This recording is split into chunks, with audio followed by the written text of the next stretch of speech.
Hello friends, good morning. Welcome back to another mini blog. আজকে হচ্ছে রবিবার, আর আজকে সকালেই দিবাকর ট্রেন থেকে নামলো। নামার পর ফ্রেশ হয়ে ভাত খাইয়ে আমরা তিনজন মিলে গেলাম মেয়েকে নিয়ে পার্লারে। মেয়ের সামনের দিকে চুলটা অনেকটাই বড় হয়ে গেছে, ওগুলো কাটাতে। আর দুপুরে সোনামার মিমিকে ভাত খাইয়ে ঘুম পাড়িয়ে আমরা তিনজন মিলে গেলাম মার্কেটে। তো মার্কেটে গিয়ে প্রথমেই গেলাম জুতোর দোকানে মেয়ের জন্য জুতো কিনতে। যেগুলো আমাদের চয়েস হচ্ছিল, মেয়ের পায়ের মাপের একটাও ছিল না। তো বলেছে আর এক সপ্তাহ পর আসবে, আর আমরা তো থাকবোই না, চলে যাব। এরপরে চলে গেলাম হংকং মার্কেটের ভিতর দিকে সোনামার মিমির জন্য স্টাইলিশ চুলের গার্ডার, হেয়ার বেল এগুলো কিনতে।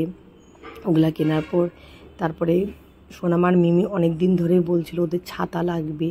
তারপর কি পিঙ্ক কালারের ছাতা, তো সেম ছাতা তো আর পাইনি, তো অনেকটাই সিমিলারই ছাতা বোন দিল, দুজনকে দুটো ছাতা গিফট করলো। এরপরে চলে আসলাম মিনি ফ্যানের দোকানে, সেম কালারে দুটো ফ্যান নিলাম। আর এখন সোনামার মিমির দেখছি যা লাগবে সেম সেম কালারই লাগবে।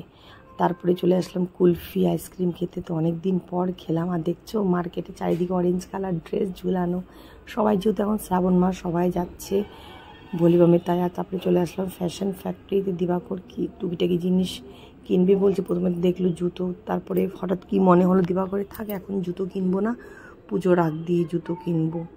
তোকে বললাম কেনো, ও কিনলো না।